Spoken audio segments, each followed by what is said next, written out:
Either everybody look ready? Okay. I would like to call tonight's meeting, June 15th, 2021, the special council meeting for the city of Covington, to order. Before we do roll call, if we can have everybody silence their cell phones or turn them off, would be appreciated. Roll call, please. Councilman Lewis. Here. Councilman Botsford. Here. Councilman Roberts. Here. Councilwoman Lovewood. Here. Councilman Verrett. Here. Councilman Rowling. Here. Councilman Smith. Okay, if everybody can stand for a moment of silence, please.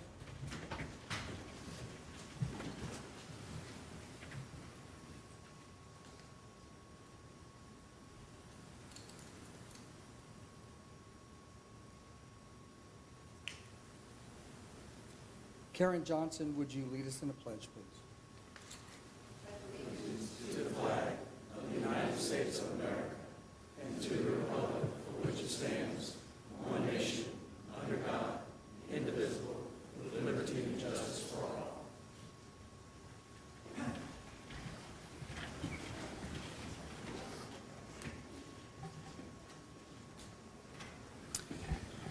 Thanks for everybody being here tonight. We have a great crowd tonight. I don't know if we have any chairs left, maybe a couple.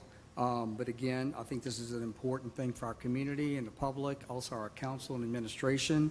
Obviously, we're here for the confirmation of our mayoral appointment of Michael Farrell as police chief for the city of Covington. I would like to go through a couple of maybe ground rules, if you want to call it that, if I could. Again, thanks for coming. We appreciate you being here. And the mayor, as the agenda states, the mayor will have a chance to go ahead and talk to all of us about his selection.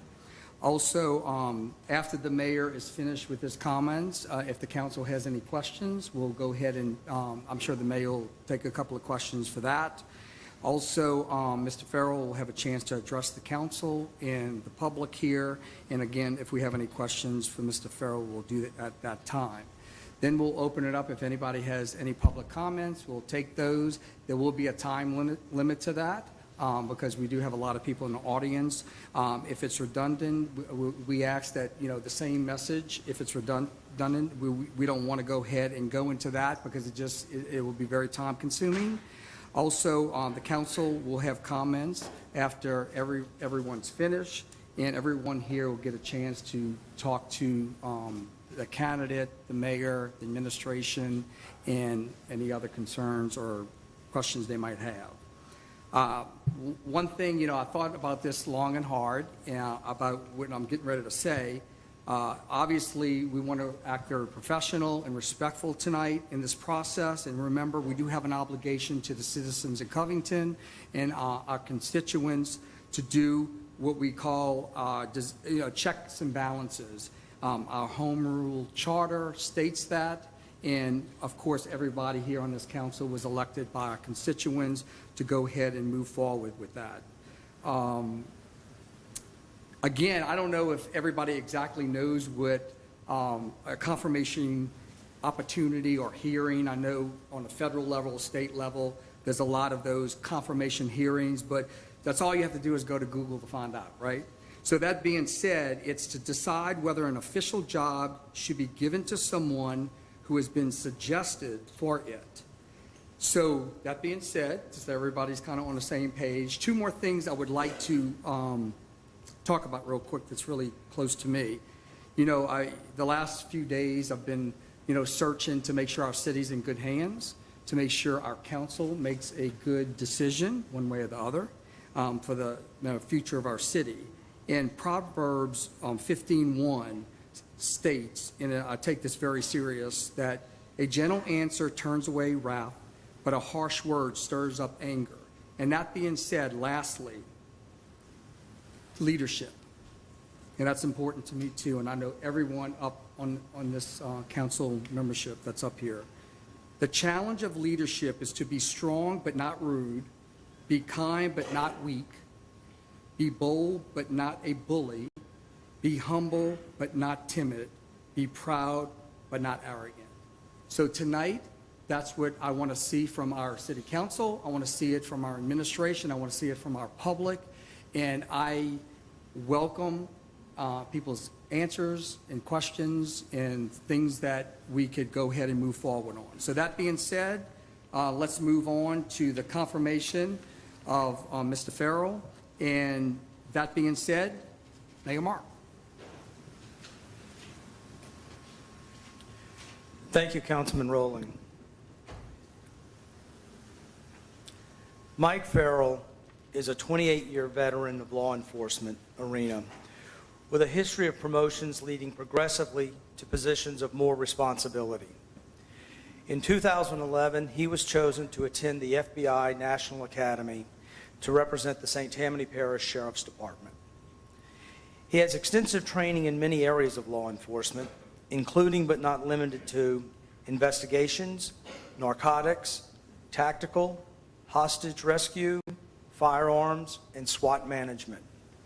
His extensive instructor certifications include police sniper, taser, explosive handler, clandestine lab site safety officer, Glock, and Colt M4 armorer.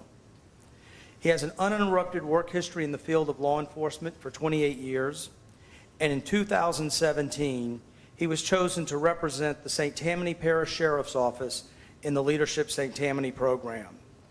This is where I came to know Mike Farrell as a policeman's policeman, as a hardworking and dedicated professional with leadership qualities. His professional experience started in 1993 through 1998 at the Jefferson Parish Sheriff's Office Criminal Patrol Deputy.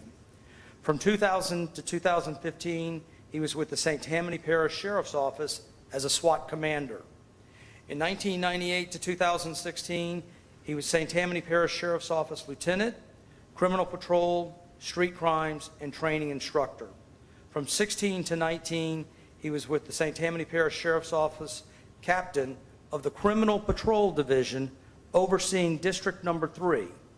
The St. Tammany Parish District Number 3 Criminal Patrol Division includes our city, the city of Covington. His commendations include the Medal of Valor, St. Tammany Parish Sheriff's Office, 2004.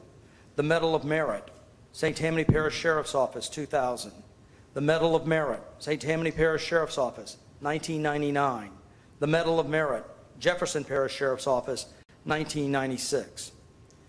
For the sake of time, I'm not going to list all of his 26 training certificates. Mike Farrell comes to us this evening highly recommended. Without offering any names whatsoever, I contacted Mandeville Police Chief Gerald Sticker, and I asked him, who would he choose as a chief? His answer was Mike Farrell. Assistant District Attorney, Head of Criminal Division Colin Sims endorses Mike. Fire Chief Gary Blocker attended Leadership St. Tammany with Mike and endorses the appointment. He tells me, for many years, he writes me, for many years, I have gotten to know Michael Farrell on both a professional and personal level. He has always demonstrated professionalism, responsibility, and dedication to the service. I know he will be an asset to this great leadership team that the city has. He will bring his leadership philosophy and professionalism to the Covington Police Department, making it the best police department it can be. Former Mandeville Chief Rick Richard sent me this note. Mark, just a quick note to say that you made an excellent choice in Mike Farrell for your Chief of Police. I observed Mike firsthand during my tenure as Chief in Mandeville, and I can attest that he certainly has the leadership qualities you desire and he possesses. Congratulations, and I look forward to great things. Assistant District Attorney and Chief Investigator Vincent Salterfamaggio wrote, as Chief Investigator who has worked in law enforcement on a parish,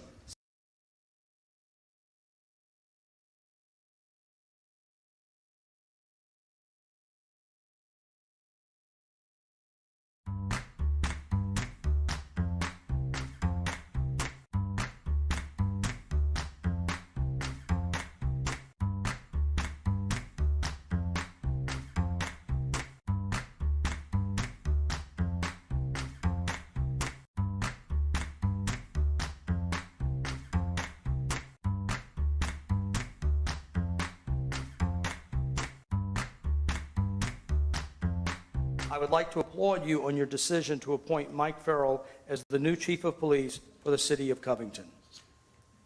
The men and the women of the Covington Police Department fully stand behind your decision to appoint Farrell, and we all look forward to the accomplishments our agency can conquer under his leadership.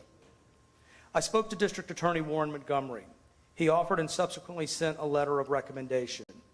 In it, he states, Mr. Farrell served with the St. Tammany Parish Sheriff's Office and engaged with my staff in a positive manner. His performance at the St. Tammany Parish Sheriff's Office and interaction with my staff ultimately resulted in my hiring Mr. Farrell as one of my felony investigators. While serving in this capacity, Mr. Farrell demonstrated his aptitude for the job by balancing a high caseload of several felony divisions of court, each having hundreds of defendants pending trial. The experience that Mr. Farrell received by being a felony investigator will be an advantage to the City of Covington as the Chief of the Police Department. Mr. Montgomery went on to write, I hate to lose a good employee, but I look forward to working with Mr. Farrell. With all of this in mind, as the mayor and per the city charter, I hereby appoint Mike Farrell as the City of Covington's new police chief and respectfully request that the council confirm this selection. Thank you, Mayor. Okay, does anybody have any comments Yes. or anything to the mayor? I do. Okay. Mr. Mr. Mayor. Smith? When you were reading the progression at St. Tammany Parish Sheriff's Office, going from lieutenant to captain to deputy chief, well, excuse me, you didn't make it to deputy chief. You stopped at captain, correct? Did you read? I believe, I don't think you mentioned deputy chief. I don't think I did, no. No. But, you know, I guess I'm going to start this off with one question, two questions for you before Mr. Farrell comes to the council. Did you violate the Home Rule Charter? And for those that don't know what the Home Rule Charter is, I will read it to you. Did you violate the Home Rule Charter?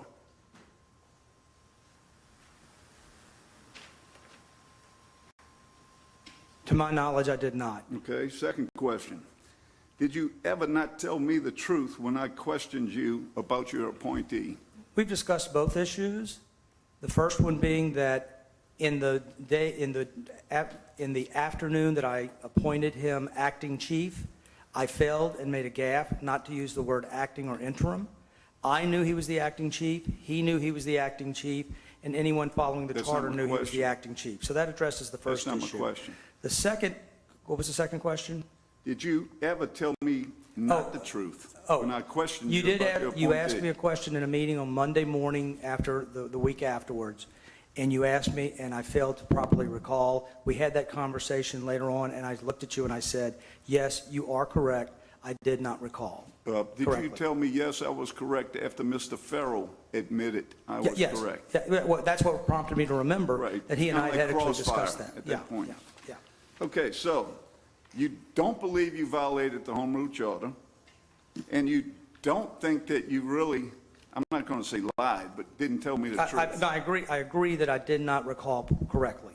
I agree with that. Okay, I want to start it off with that. Okay. Okay, now what I'm going to do is, Larry, you did discuss confirmation. And confirmation, for those who really don't understand what we're trying to do here. Are you finished with asking me a question? Yeah, I'm finished. I Oh, just okay. had those couple of I had questions. a little bit more to the answer. Okay, At that Monday morning meeting of May 17th between myself, Councilman Smith, Verrett, and Rowling, Councilman Smith began the meeting by making his case for a friend of his to be hired as chief. Councilman Smith demanded to know in a loud and boisterous manner from me if his friend had been considered. He lectured the three of us on what a great chief Tim Lentz had been and lamented that he could not understand how I could not choose Tim.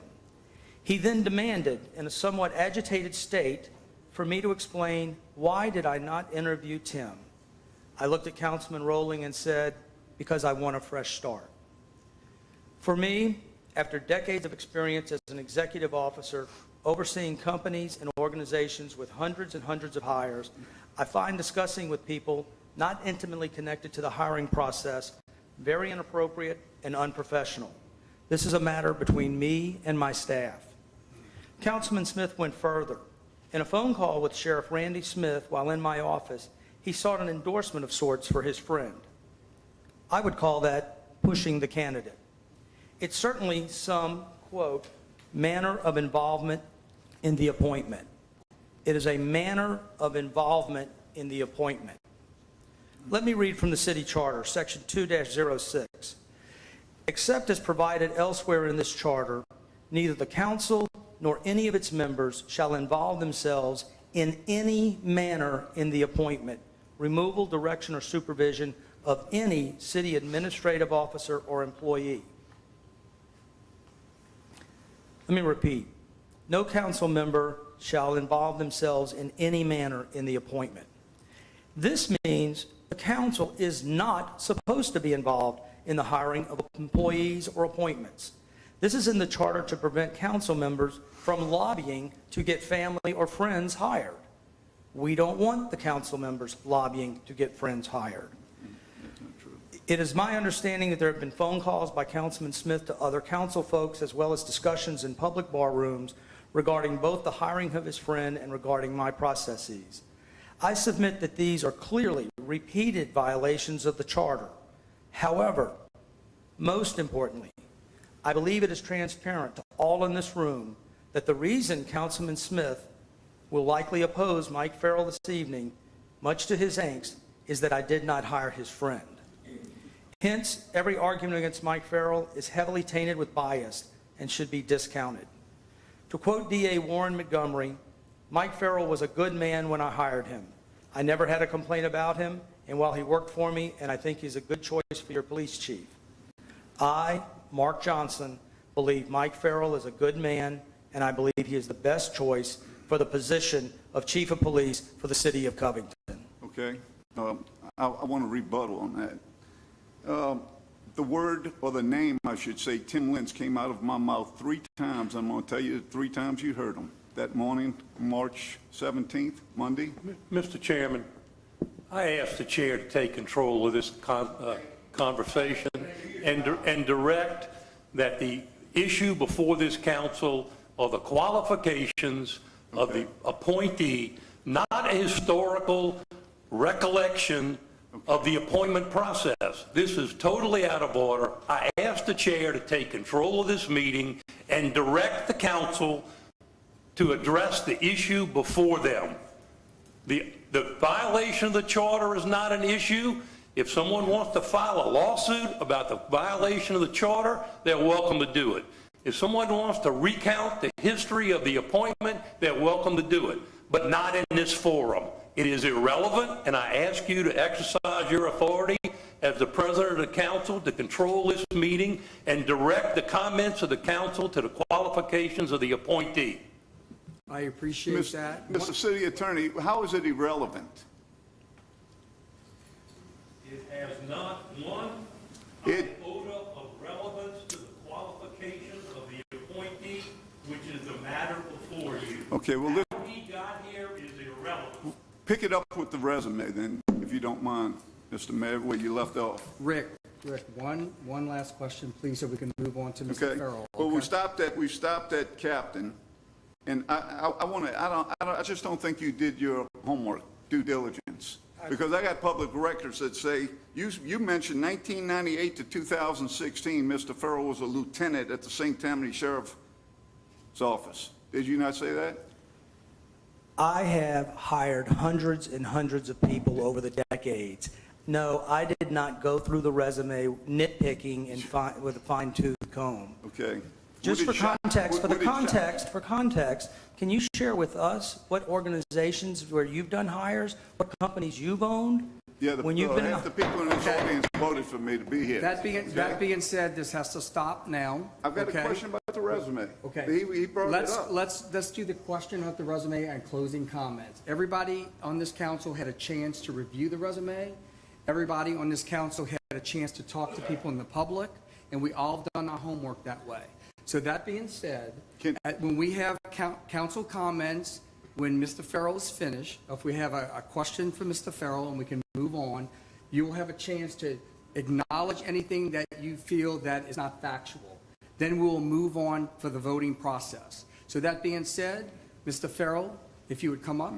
Thank you.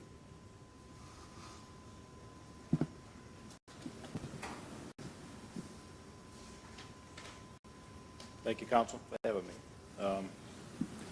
First of all, I would like to apologize to the Council if I misled you in any way regarding my resume. Sir, is the mic on? Yes, sir, I think it is. I couldn't hear you. Thank you. I guess I got to Appreciate it. lean down a little bit. Like I said, I'd like to apologize to the Council regarding my resume if you were misled in any way. By stating that I retired from the Sheriff's Office as a Deputy Chief.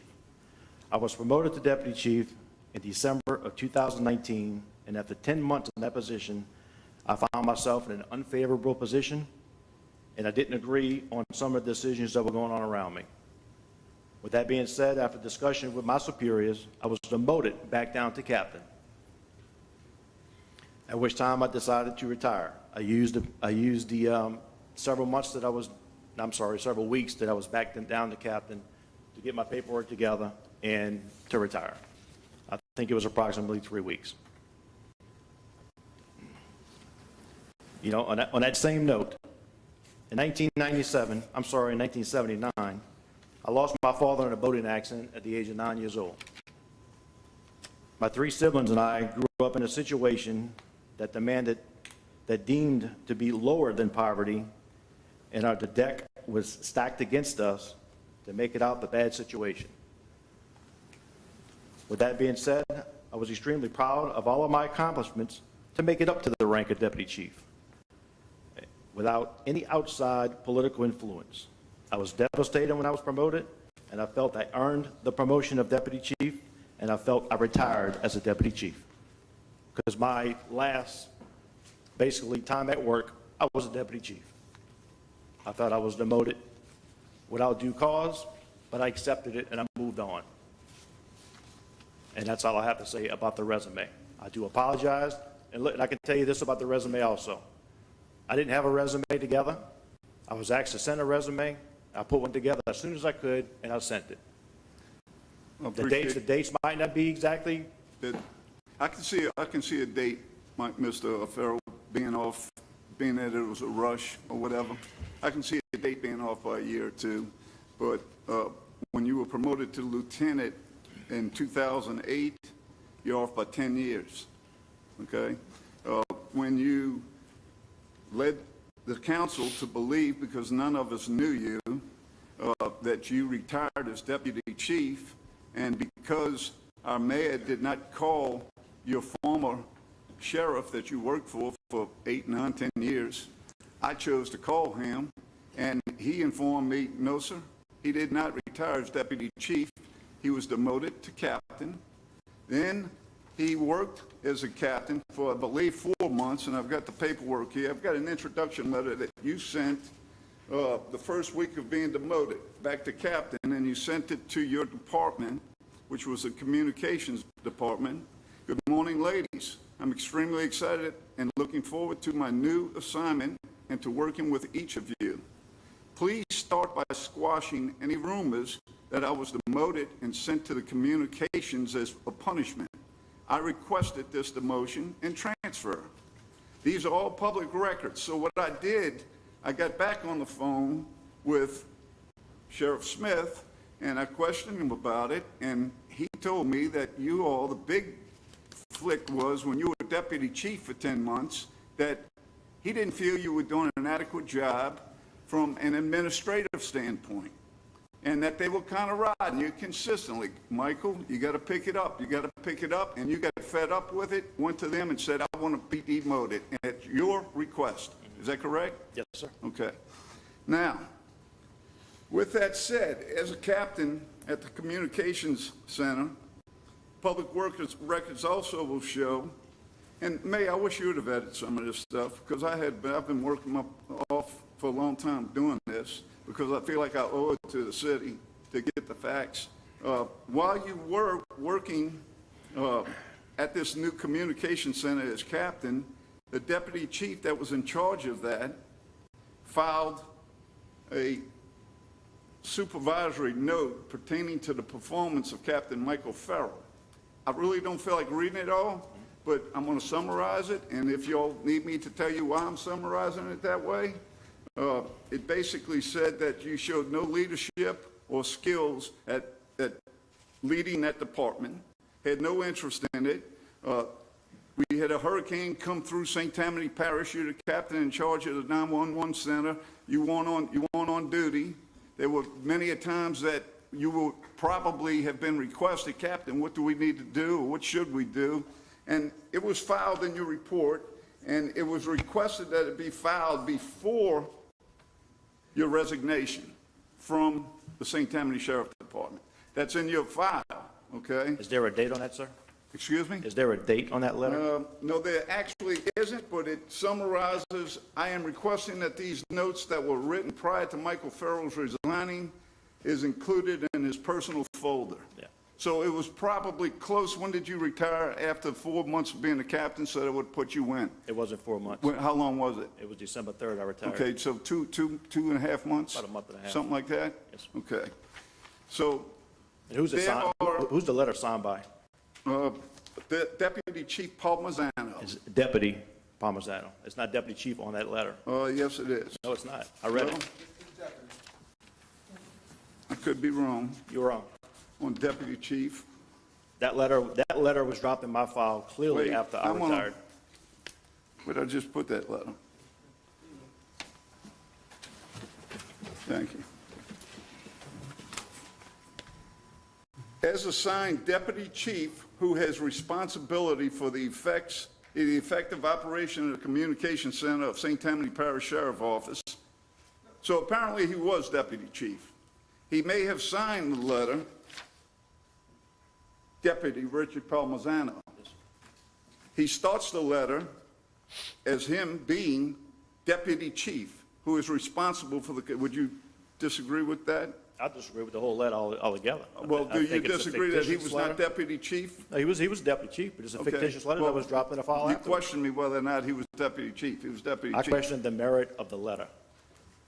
Councilman Smith, I think we all received these letters, okay? Well, This information. I want to give them a If there's chance to any respond. if there's any factual things we're trying to clarify, I come to me. understand, but I think we've all received all the documentation to make a decision on its confirmation. So I would say one more I got- question, so we can move Good. on. Give me a couple more minutes.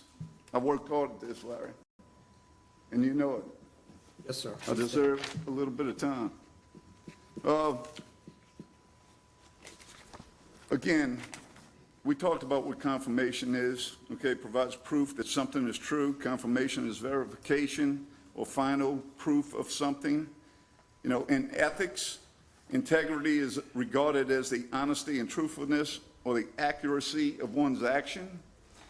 In a letter that was sent, an email letter sent to us by Mayor Mark Johnson, it said, and this is dated on the 12th of May, "Dear council folks, much of being a police chief is administrative, maybe 60 to 70%.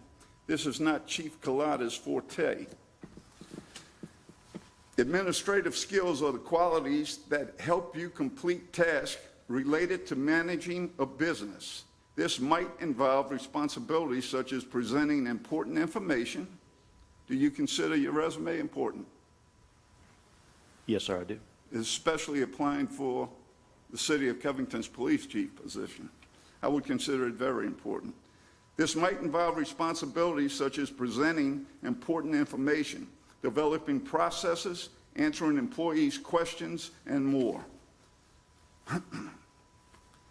Larry, I'll finish the rest of mine in my comments. Okay, that's good questions, and I'm not here to grill you. I'm here just to get to the facts. I'm here to represent the city and its residents. I could tell you a bunch of hearsay. I know the mayor said hearsay. He had people call him and said good things. I had people call me with not so good things, but I'm not going to repeat it because it's hearsay. I don't have facts. It wasn't in your personnel file.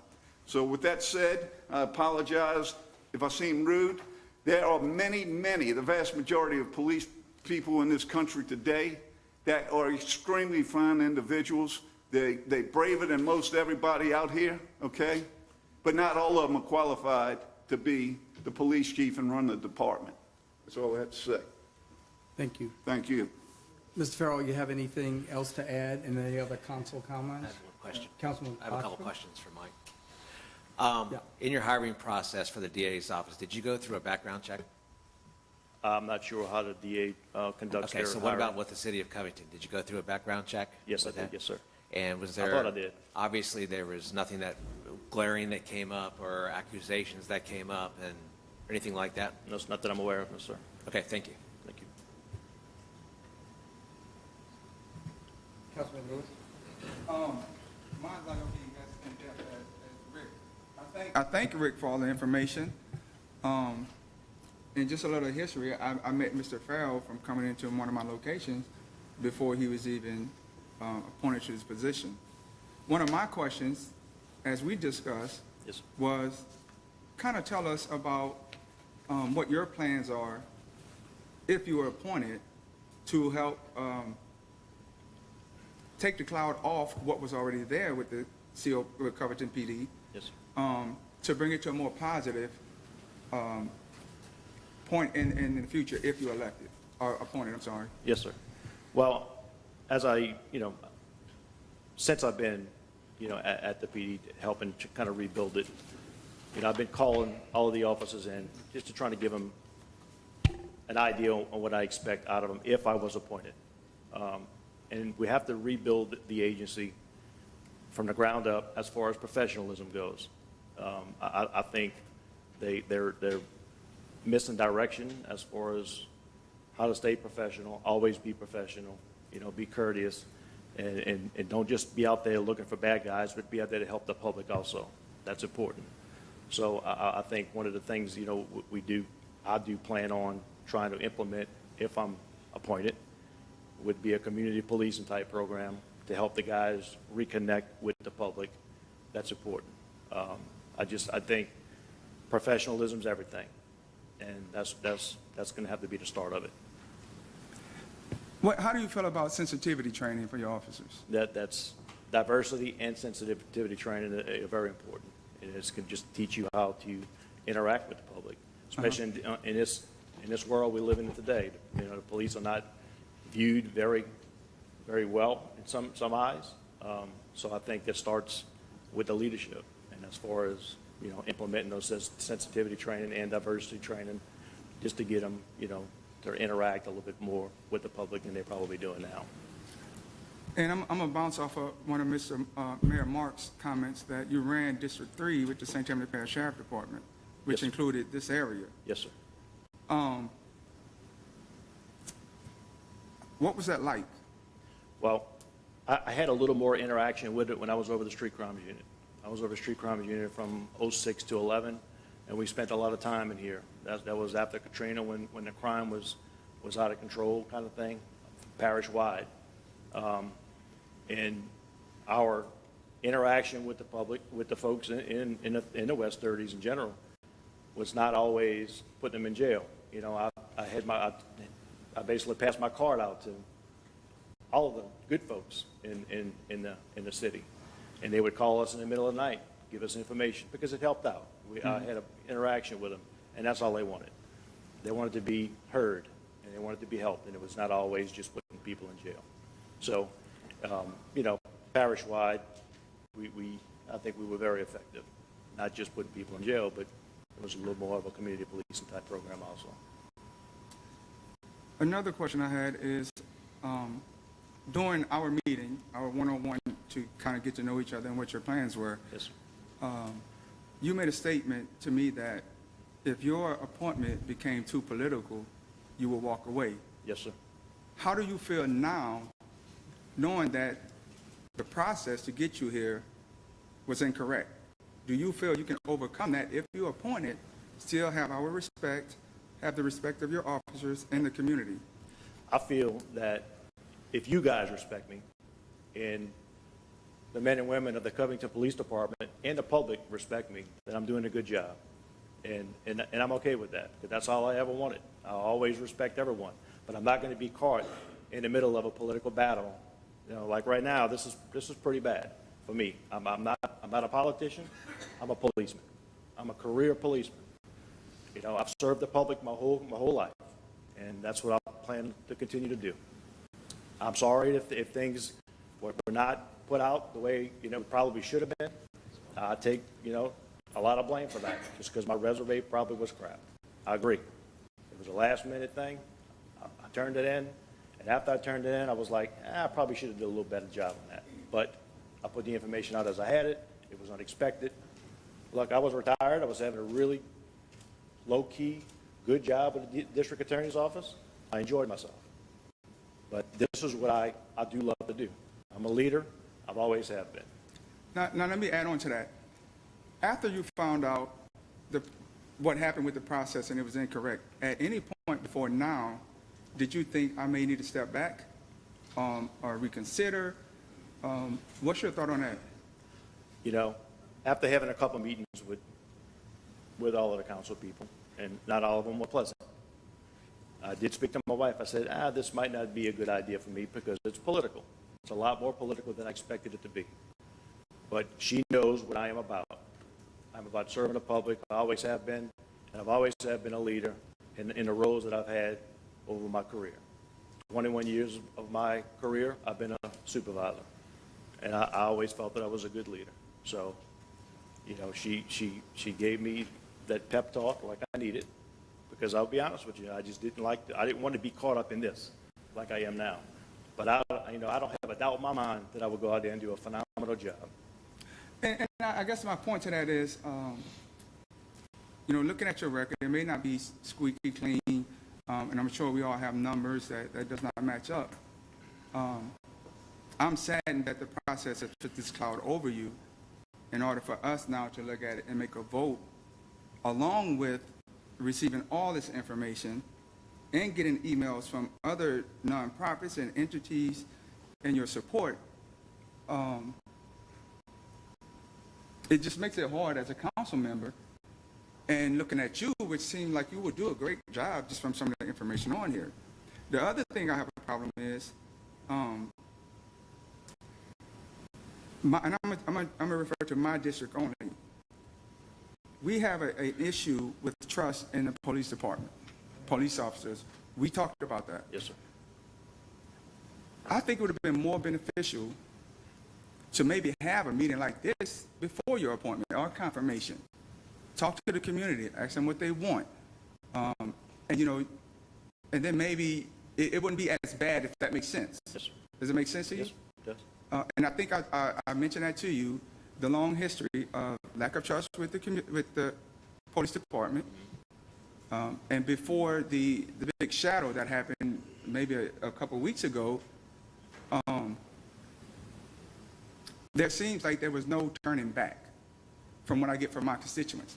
And even today, I went out, talked to some of my constituents, and when I told them about this appointment tonight, they had no idea what's going on. They didn't know who you were. So I just feel like that's just going to be an uphill battle, which wasn't your fault to start with, if that makes sense to you. Totally. Yes, sir. Yeah, I think I'm done. Yeah, and thank you. Yes, sir. Thank you, Councilman Lewis. Before we move forward, if anybody else on the council has a comment before we go to the public, I want to remind the council that you do have council comments before the vote, like normal, like any vote that we have. So if you feel like Mr. Farrell at this point needs to answer something and, question to clarify anything, this is the time to do it. If not, if you just have comments, we want to hold those right before the vote, if that's okay with you. That being said, anything else? I got one more. Yes. That I want to clarify. Do you have anything in your history or record that would insinuate that you treated different demographics different when you were with the St. Tammany Parish Sheriff Department? No, sir. No. Nothing in my record Anything? whatsoever that says that. Like I said, it's hearsay. So the gentleman I'm speaking of cannot make it due to the fact that he's a... I don't think we need that comment as hearsay at this point, He asked me okay? if I had anything, I don't have it. That's why I'm not going to discuss it. Okay. All right. So that being said, anything else from the council for Mr. Farrell? Thank you so much. We appreciate it very much. We're going to move on to anything from, we appreciate it. Sit down. Yes, thank you. Yes, Thank you. We'll move on to any public comments at this point. And what I would ask the public is this. This is a council vote, and we're going to get to that very shortly. I would ask that you limit yourself to no more than 2 minutes. I think, we have a lot of things that we have up here that we already know, and if there's something you could add, we appreciate it. But that being said, if you want to raise your hand, I'll acknowledge you. If you want to come up to the podium, if you state your name and your address, then we'll move from there. Yes, sir.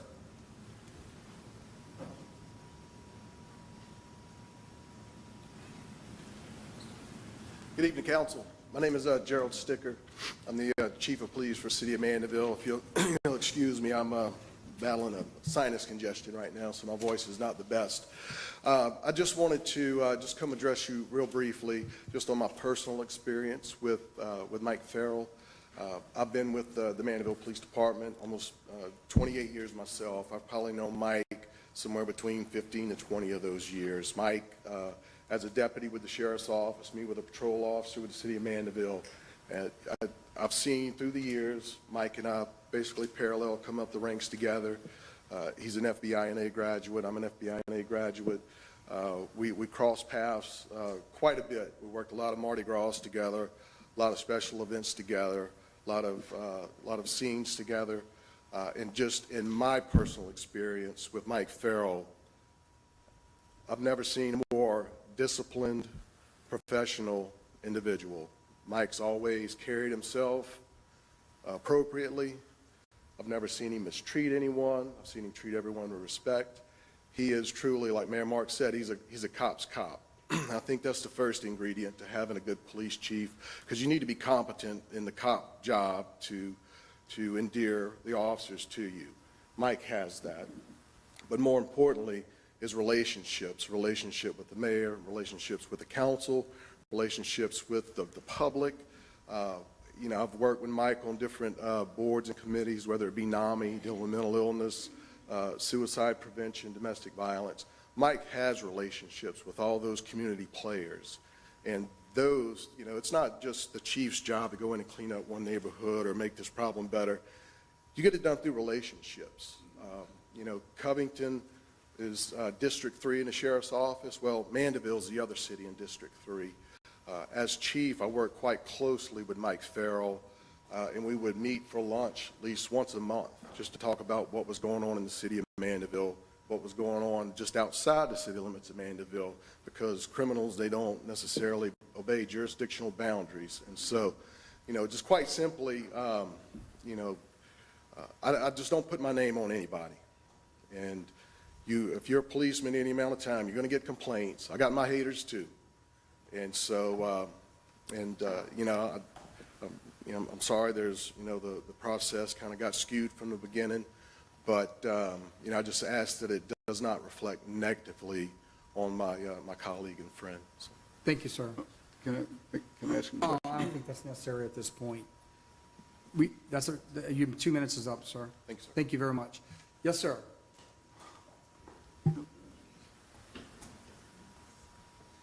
State your name and your address, please, and you have 2 minutes.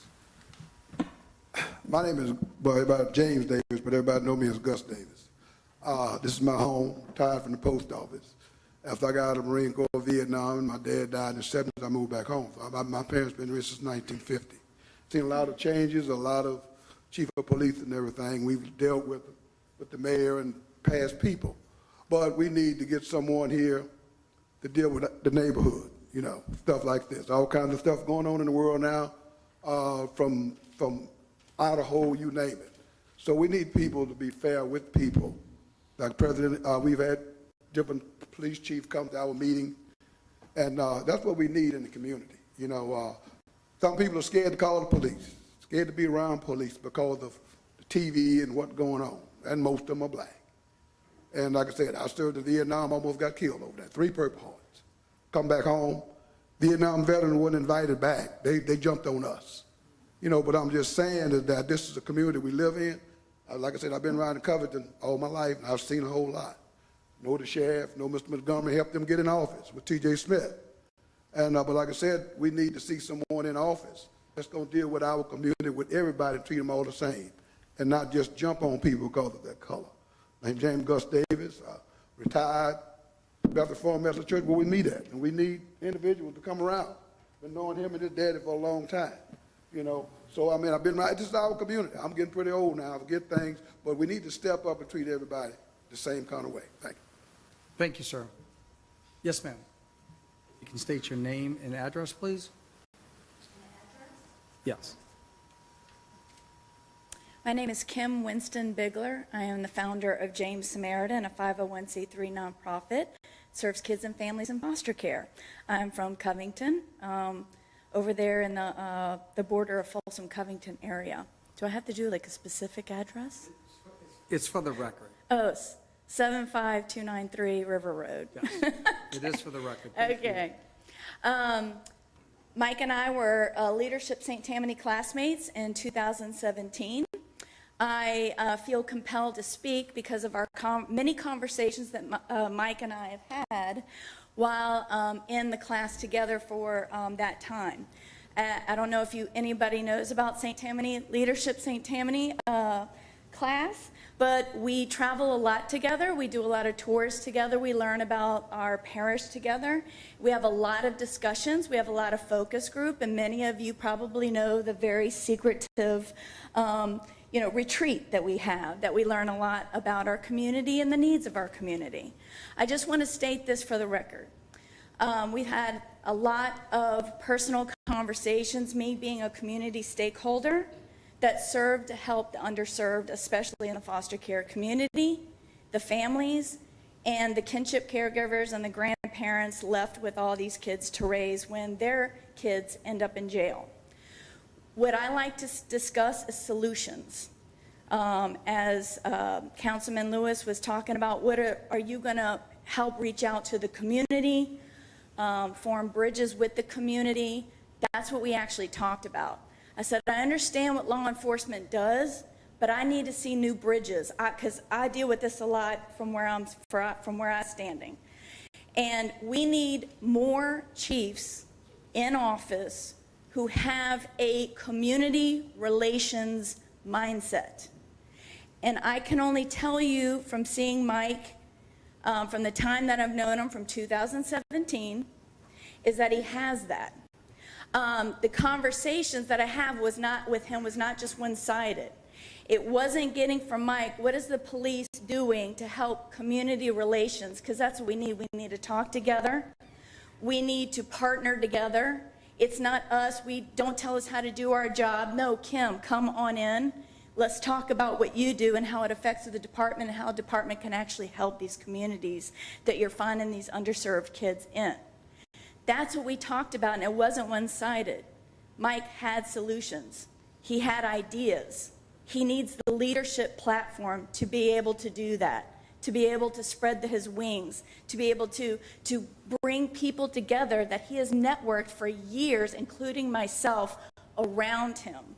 And I know if he is confirmed as the chief, I'll be right in his office, and he'll be asking me questions along with anybody else here.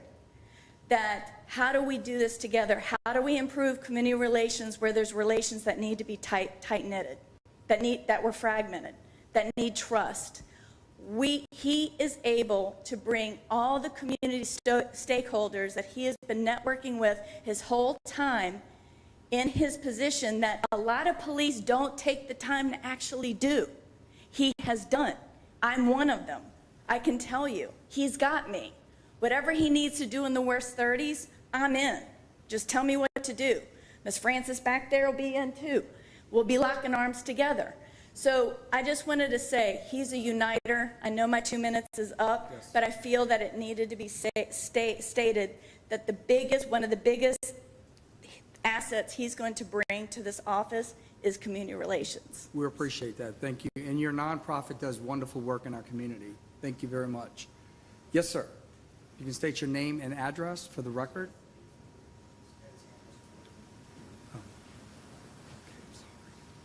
My name is Rick Richard, 857 South Corniche de Lac, Covington. I'm the former chief before Chief Sticker at Mandeville Police Department. Before that, I spent 25 years in the FBI, and before that, I was in the Louisiana State Police. I won't go through everything that was said, because I ditto what Gerald said and also what Mark Johnson said about Mike Farrell's. All I want to do is take a few seconds to say, and by the way, thank you for your service, Mr. Gunn. The question came up earlier about a background check. Had he ever been to a background check? I know this for a fact because I used to do them. When Mike Farrell went to the FBI National Academy, and by the way, that's no small accomplishment. The state of Louisiana, the whole state, Mike Sin gets 7 slots a year for the whole state, every police department, sheriff's department, state police department, et cetera, to attend that. Very prestigious. You don't get selected for that if you're just some Joe Schmo. Guarantee you he went to a background investigation like that have seen no other. I can guarantee it. So that's all I wanted to say. Thank you for your time. He's a good man. Thank you. Thank you, sir. Yes, sir. If you can state your name and address for the record. My name is Cedric Wright. I live at 3003 White Oak Lane in Mandyville. I am from Mandyville, but I spend a great deal of my time here in Covington working in the West 30s, as we like to call it, in the community. I'm a member of the NAACP. The NAACP does not have a horse in this race. We are confident that the mayor and you gentlemen will appoint the right person for the job. What we are asking is that we be included in some decision making. We had no idea you were looking for a police chief. And that's all we ask in our community is a little bit more open communication. Mayor Mike, he's always over there, but he can't do everything. So all we're asking for in our community is communication and help when we need it. And I hope you gentlemen are wise enough to choose a police chief that is here to serve all of Covington. Thank you. Thank you, sir. Yes, sir. You can state your name and address for the record. Ladies and gentlemen of the council, thank you for the honor to let me speak to you today. My name is Pat Mashburn, and I live at 43265 Happy Woods Road in Hammond, Louisiana, but much of my work is done extensively here in St. Tammany Parish. I'm a treatment coordinator for children and families in crisis, but I came to know Mr. Farrell about 10 years ago when I was a volunteer crisis responder with law enforcement in the coroner's office. And my duty was that whenever there was a suicide, I was called to the scene to provide crisis intervention for the families, and also co-facilitated the support groups for 3 of those 5 years. When I started doing this, you know, I wanted to do more than just make a difference. I wanted to make an impact. And Mike and I had many conversations that would take place well after midnight, after I'd just gotten in from a call, meeting a family who had just found their loved one hanging or shot to death. What I would do is I started just bringing packs of papers on resources to the scene, but Mike told me, if you want to make a difference, if you want to make an impact, go beyond the first visit. Don't just drop off a pack of papers. Walk with them in their struggle. Because if you've ever lost somebody to suicide, your past, your present, and your future are compressed into a single moment in time that defines much of the rest of your life to come. And he helped me understand that it's about helping these people get from one moment to the next before they can get from one day to the next. Because you're not going to help them feel better. Your job as a crisis responder is to help them get from one point to the next. And I've gotten a lot of attention on my Facebook page because of worldwide, because of the things that this man has taught me. And I know that he's a very proud man, and he wouldn't tell you about this type of volunteer work that he did. But if you confirm this man, you will not regret your choice. And ladies and gentlemen, thanks again for the privilege. Thank you, sir. Yes, sir. If you can state your name and address for the record.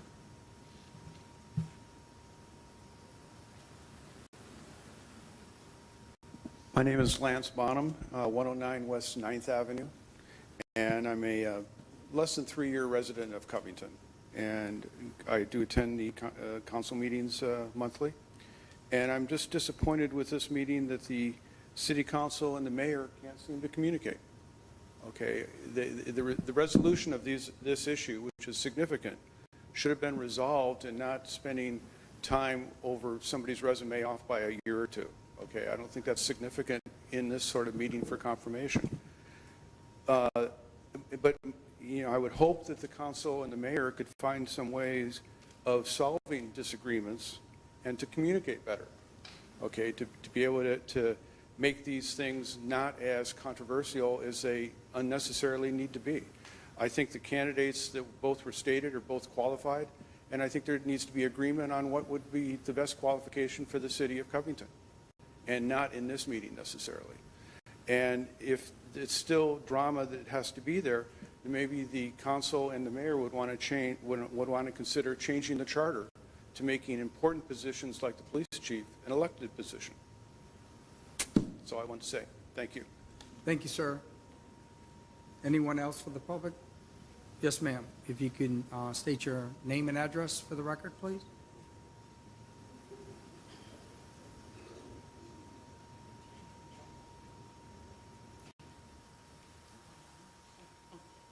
My name is Jan Butler. I live at 259 North Buchanan here in Covington. I've been a resident of Covington for over 35 years. I have seen, I lost count, but I think it's 5 police chiefs I've lived under. 2 have been outstanding and others not so much.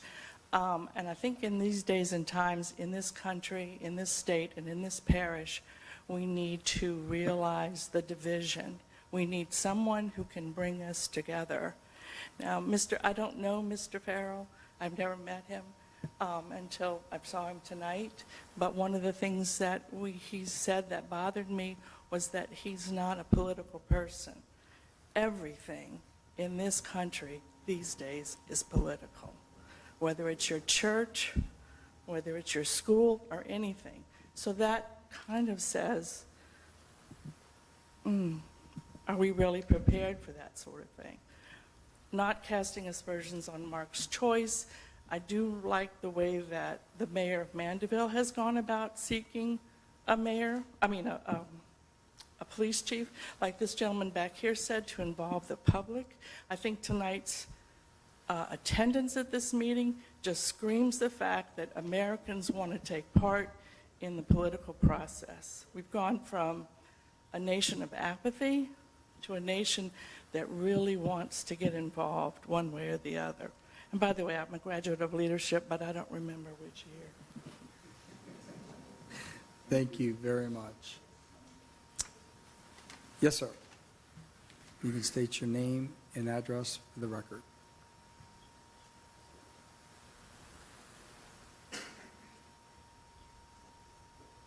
My name's Colin Sims, Assistant District Attorney for Mr. Montgomery, and I run the Criminal Division for Mr. Montgomery. I live in Madisonville on Dummy Lawn Road, 333 Dummy Lawn Road.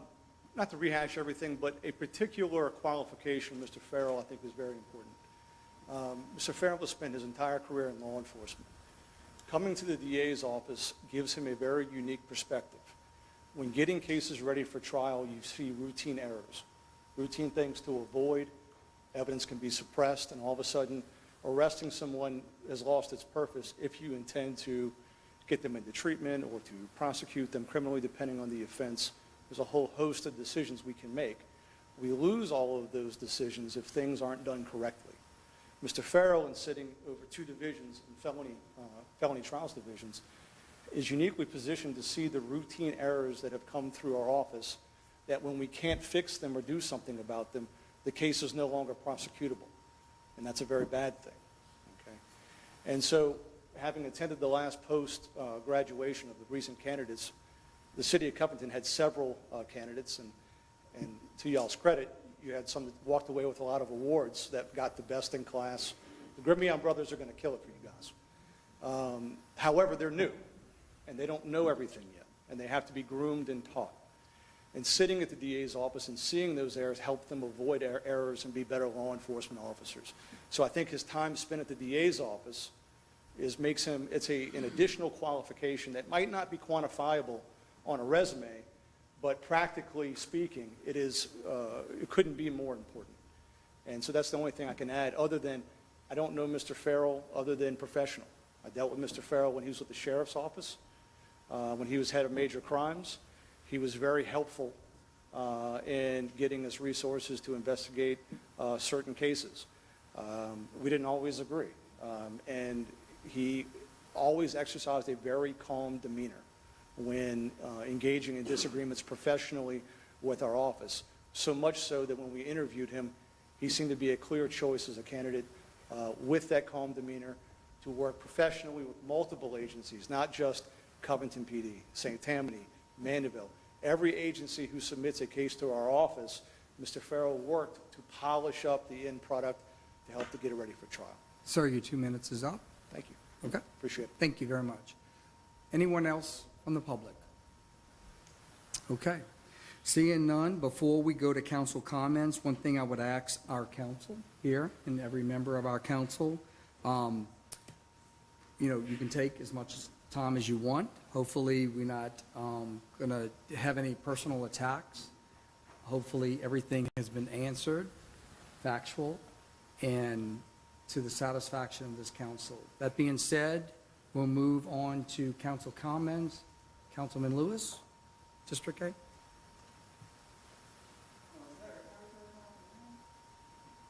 I'm sorry? No, we go on from A all the way to two at large. Thank you.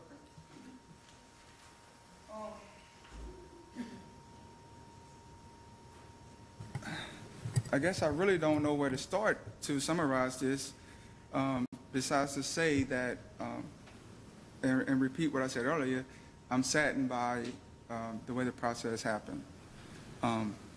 With that said,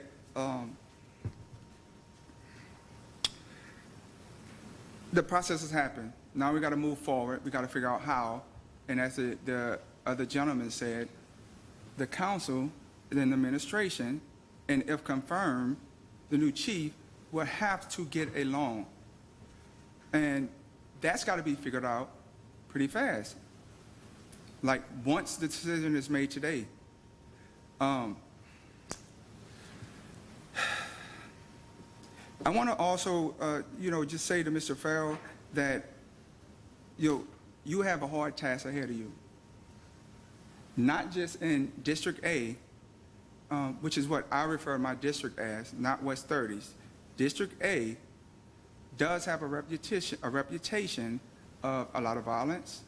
I guess you would say no involvement, and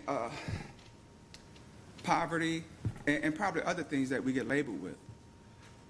Not that our residents are any different from any other residents in the city of Covington. Since I won election, Mr. Farrell, I came into office to turn that around, reconnect with the community, not just District A, but all of Covington. Create events that bring people together, unite them, help our elderlies, educate our youth, improve our parks, recreations, and more. Then I teamed up with the rest of the council, and we come up with ideas to try and work together. Again, and I'm saying that because the goal was not to have a District A or District B doing better than the other district, which would in turn say that District B residents is better than District A residents. And so far, we've been pretty good getting along, making that happen.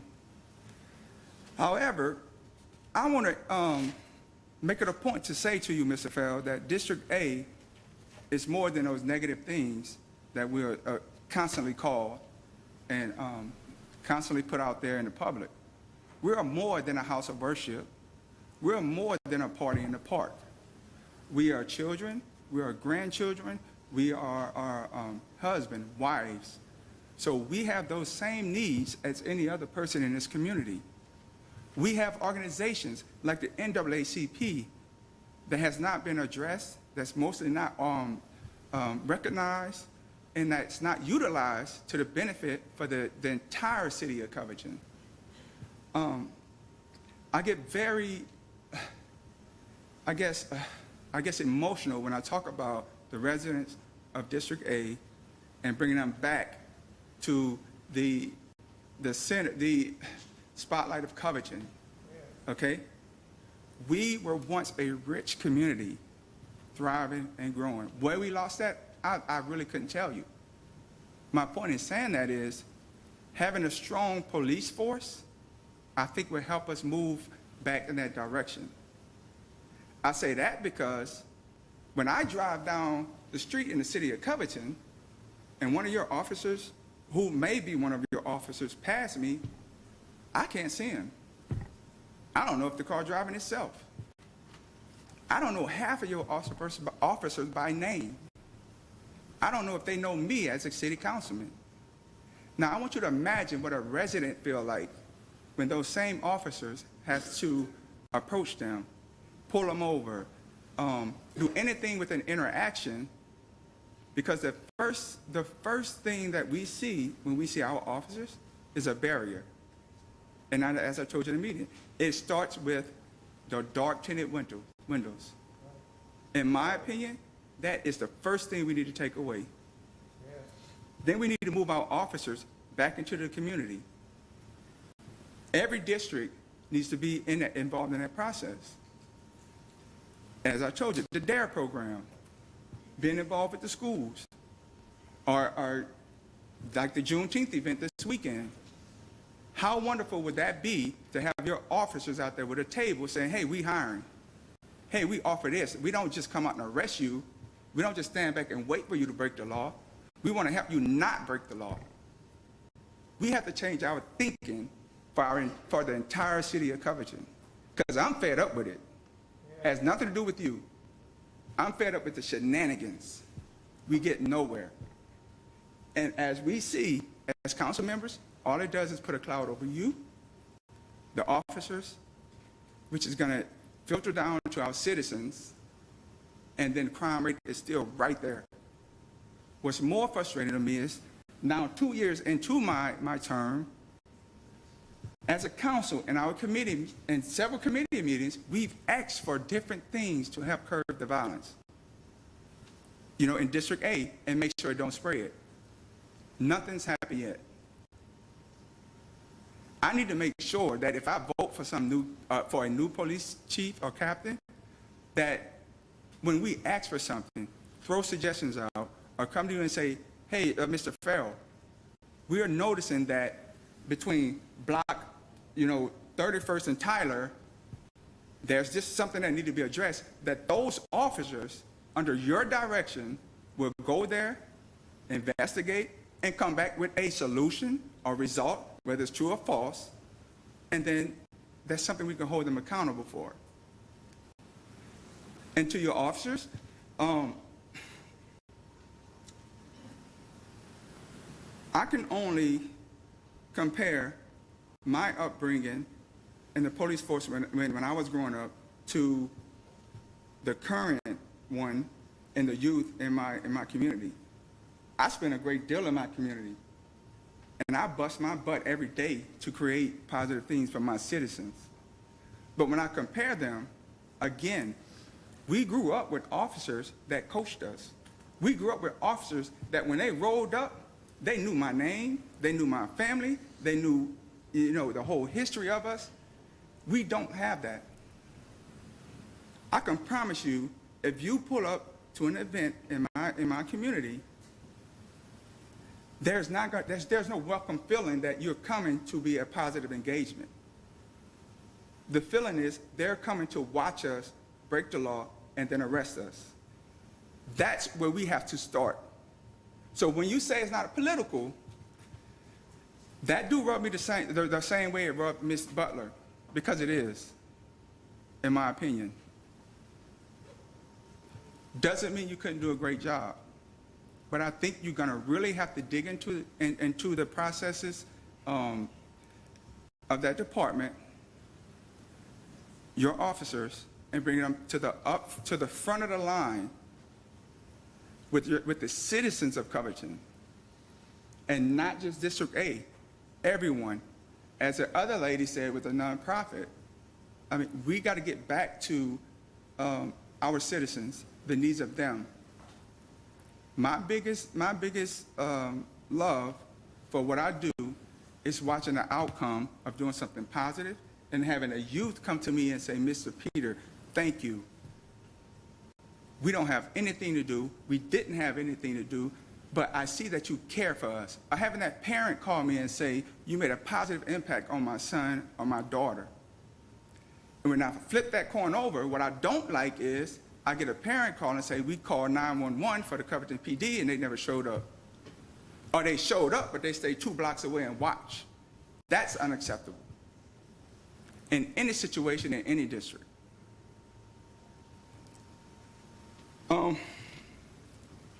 Whichever way this goes, Mr. Farrell, I think you're a great person from the time I've met you. It looks like you have a great resume. I'm not going to sit here and battle it because that's not my job. I can't, and if I do that, all I'm doing is judging you for your past, and I'm not being fair for you.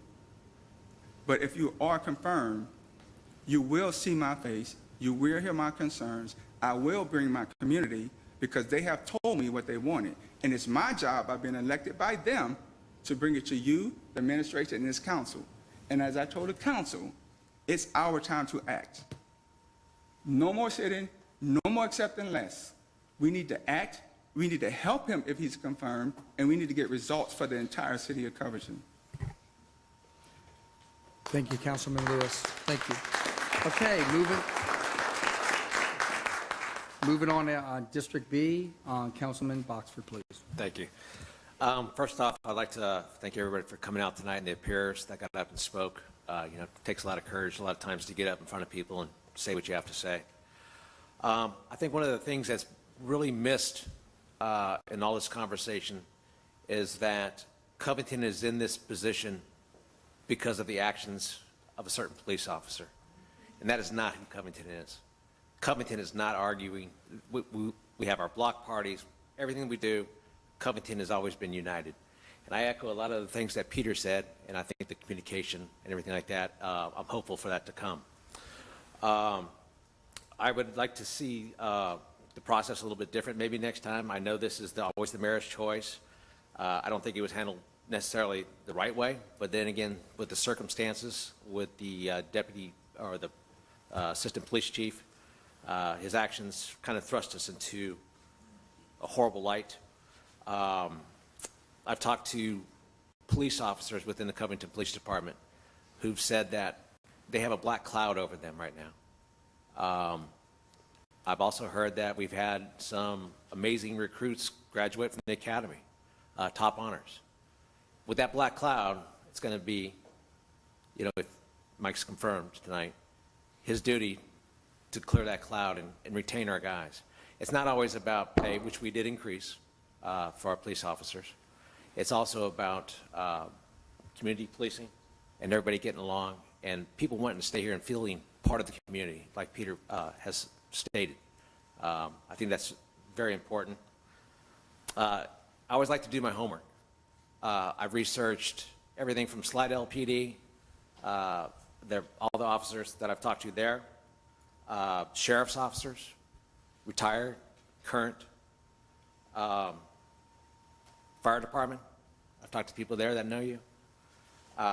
DA's office, I reached out to them. I talked to multiple people there. And one of the things that was common with everybody that I talked to is that not one of them had one bad thing to say about you. They all praised you, they praised your work, and 28 years is fantastic, and that just is amazing. When I look at Mr. Montgomery's thing, it's like if you just kind of look at some things, it says that, as an investigator, you proved yourself as a leader. And I think Mr. Montgomery has proven himself as a leader. So for him to say that speaks volumes. By you doing that, it said he resulted, your performance at the sheriff's office ultimately resulted in hiring of Mr. Farrell. So that goes without saying too. It's just like your reputation precedes you on that. And the the thing that I guess that we need to take from all of this is that I think all this council has worked together. There have not been, for the most part, bickering with each other. We've gone over facts. We've had the conversations with each other, side calls, Saturdays, Sundays, evenings, daytime, to exhaustion through this process. So we don't take it lightly.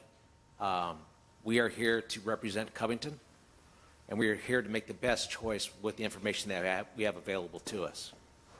And that I have to say is that from all the information I have, I guess I'm happy with this process, and I'm happy with what I found. That's my comments for District B. Thank you, Councilman Boxford. Moving on to District C, Councilman Roberts. Man, I apologize because I got stuff everywhere on here. So just, first I want to start with Mr. Michael Farrell. You apologized twice tonight. And so I feel like it's my duty to make sure I apologize to you as well, because it's not fair that you're up here trying to defend yourself in something that could have been handled much better from the front end. So the fact that you have to stand up here and go through this process, I think it's a process that we need to have, but I don't think it's a process that's been handled deservingly, and you've handled it well. So thank you for getting up and speaking tonight, and even still being here. My thought goes to, you've been in the police scenario for 28 years, and then you retire, and you even said it yourself just now, I'm just looking to be low-key, just thinking I'm going to end back into my career. And then I think, why in the world would you want to do this? And I think when I mentioned that to you, you said, hey, you sound like my wife, and I get it. So I get where she's coming from. I do. And I go, do you really, really want to do this? And the fact that you're here tonight, I think tells me that you do. Because when you say you don't want to be political, I get that part too. Any man that doesn't want to do this can just easily walk away in your career, be okay, and let us deal with what's been handed to us. So I get that. I do want to clarify, I think, a thing that came out in the paper, and it said we were battling over the word interim. And it was not ever that for me. Personally, for me, it was in a 24-hour period, I got an officer's been arrested, an officer's been demoted, and we already appointed somebody. There's a red flag that happens when you're in a city council and you go, I have to question what just happened. That's a process that takes a whole lot of homework, and me and John use the word homework a lot. That's a lot of homework that goes into that. Councilman Smith doing his homework to try to figure out where's the truth. I think trust and transparency is probably the biggest asset that anybody can have in anything that we do. So we have to be truthful and we have to be transparent, and we're trying to do that tonight. Gentleman mentioned earlier, I had no idea y'all were even looking for a police chief. That's right, me neither. I did not.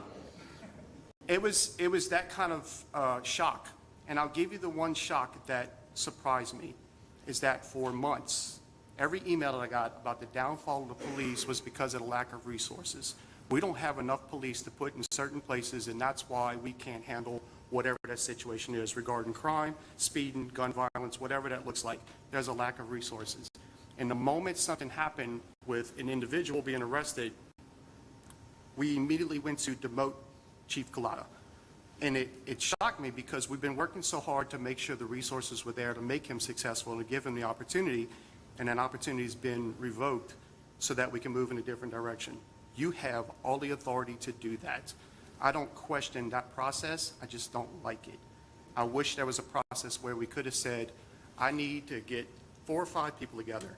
I need you guys to see their resumes, and I need you guys to make a recommendation so that we can all sit down and say, you are the voice of your district. Tell me what you feel is the best for me to make sure I feel comfortable appointing this person. And it is like a gentleman said earlier, a better communication process. This process, I think, is broken. And I think I'd love to look at how we can rewrite this so that it better benefits the citizens and not justifies who the mayor believes is the best person.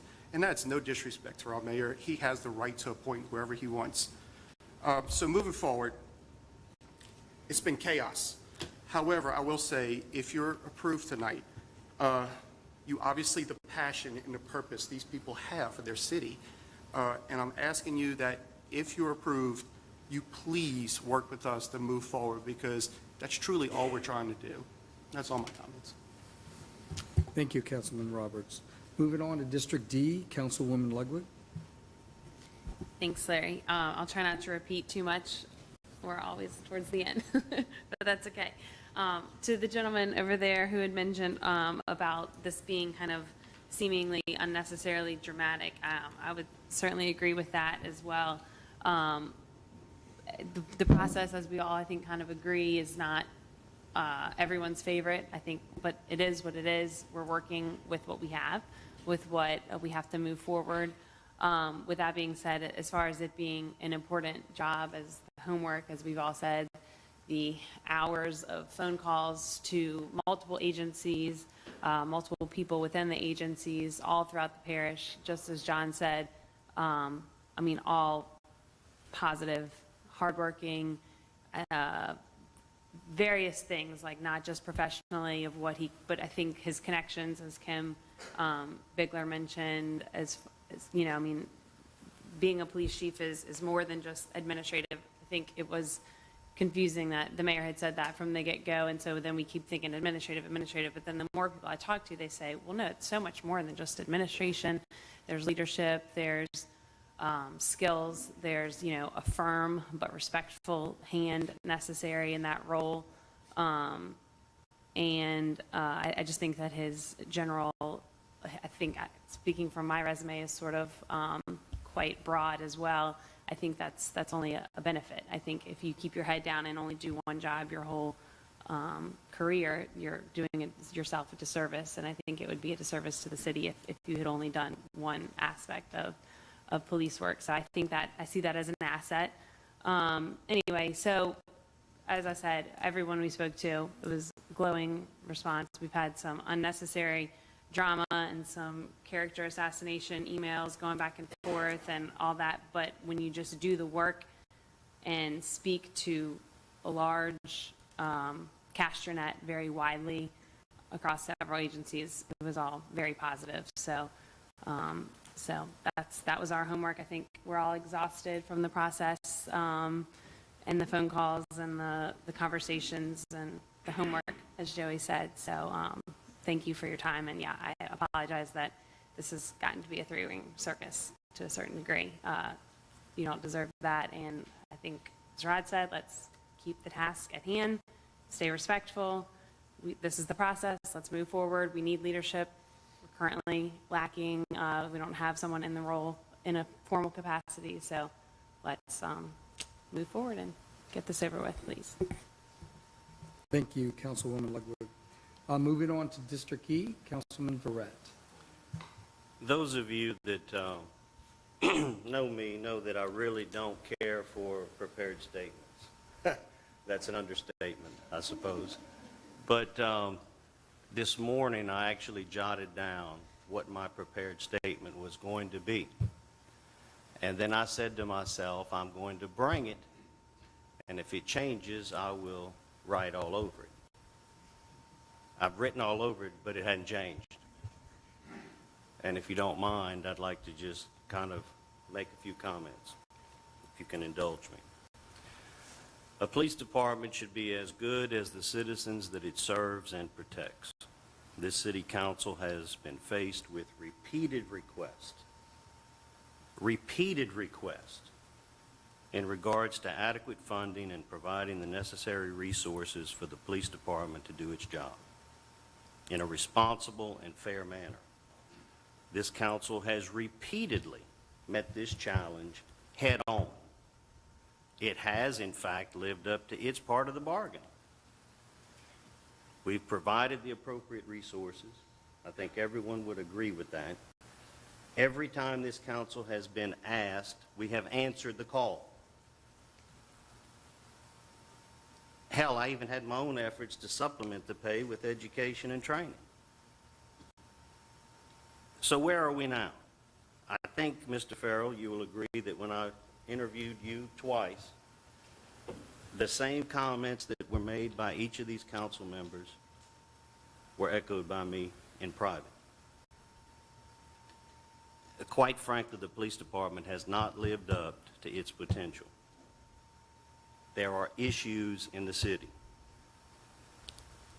The city continues to face challenges on a number of different fronts, and this council and its city residents can attest to the continued gun violence in our community. And although some have characterized it as a perception problem, when it comes to traffic and infractions, the fact of the matter is it's a lack of enforcement problem. The police department is in need of leadership. I think each of us have had countless emails, text messages, phone messages, and it seems that everyone in the city has their choice for police chief. That's really the reality of what I'm hearing. But the fact of the matter is that the mayor has selected Mike Farrell to be the next police chief. And while I agree there is a certain amount of deference given to the mayor on his selection, I have to tell you that this thorough vetting process by this council has been brought on in large part due to the current status and direction of the department at this time. So, Mr. Farrell, I'm going to support you. I'm going to vote affirmatively for you to be the next police chief. But it is with, and I underline this, with the clear understanding that this council expects results. I believe you should be given the opportunity that the mayor has given you and has requested of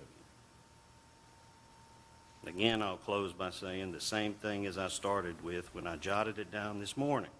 The city deserves a police department as good as it is. So I want you to know that this council and me as chairman of the Public Safety Committee stand ready to assist you in every way possible if you are confirmed today. I wish you the best of luck, and I think we've got a lot of work to do. That's all I have. Thank you, Councilman Verrett. Moving on to Councilman at Large Member, Councilman Smith.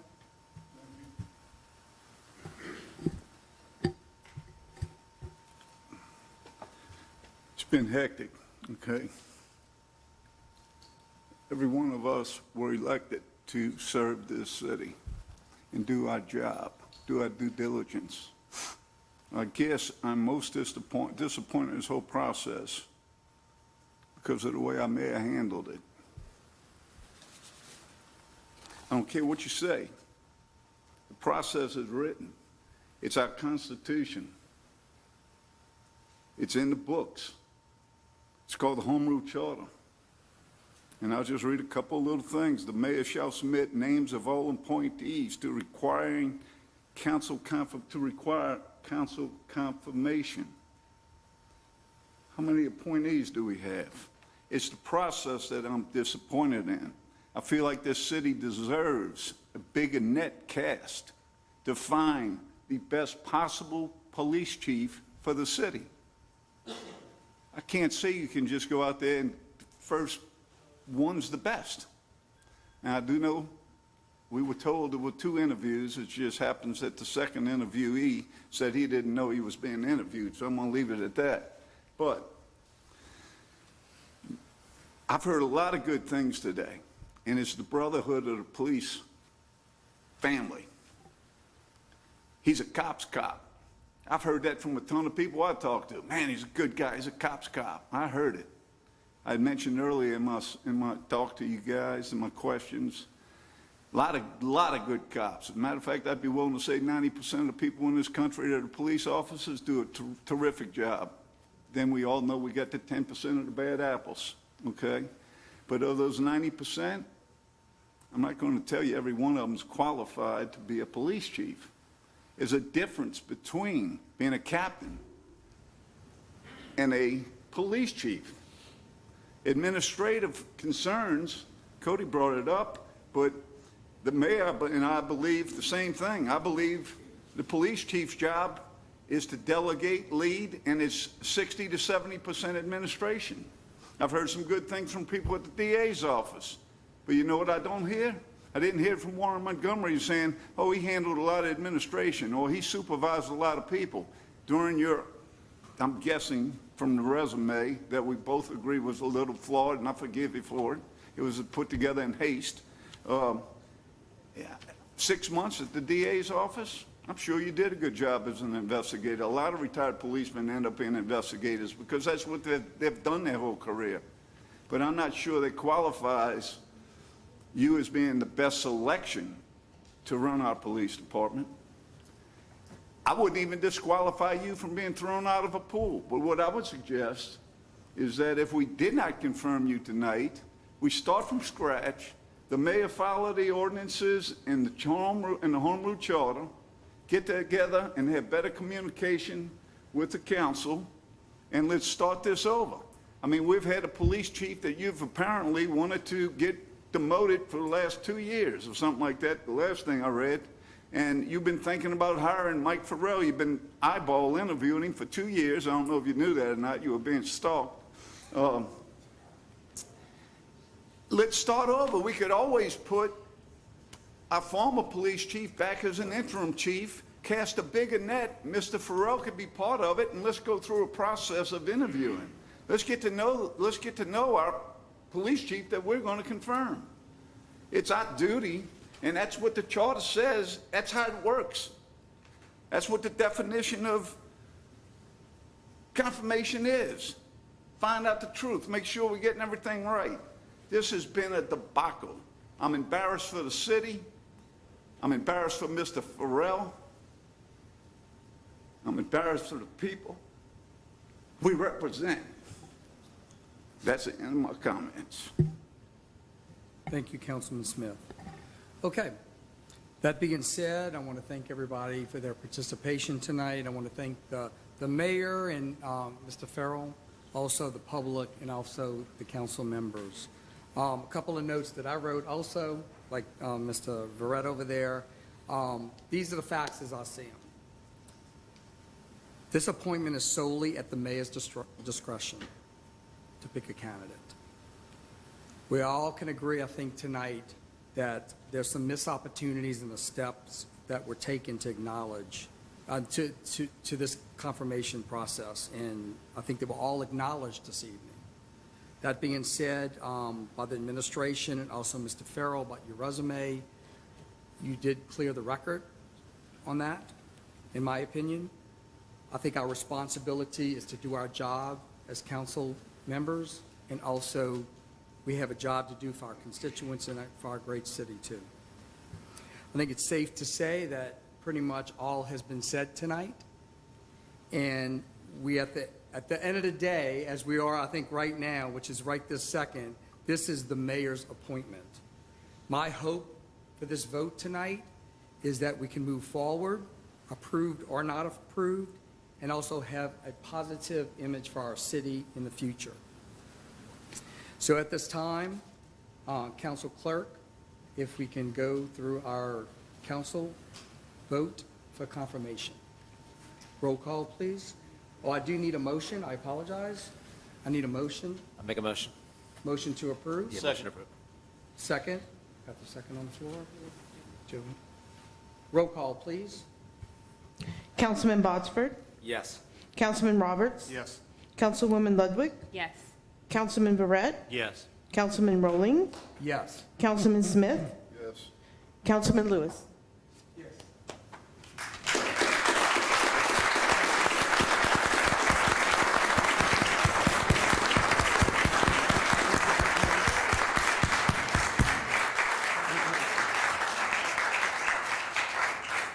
Again, would you like to say anything before we adjourn?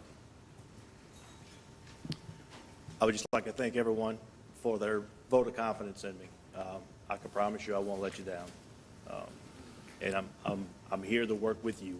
I can't do it by myself. It wasn't broken overnight, so please don't expect me to fix it overnight. But work with me, please. That's all I can ask. We appreciate those comments. This meeting is adjourned. One thing.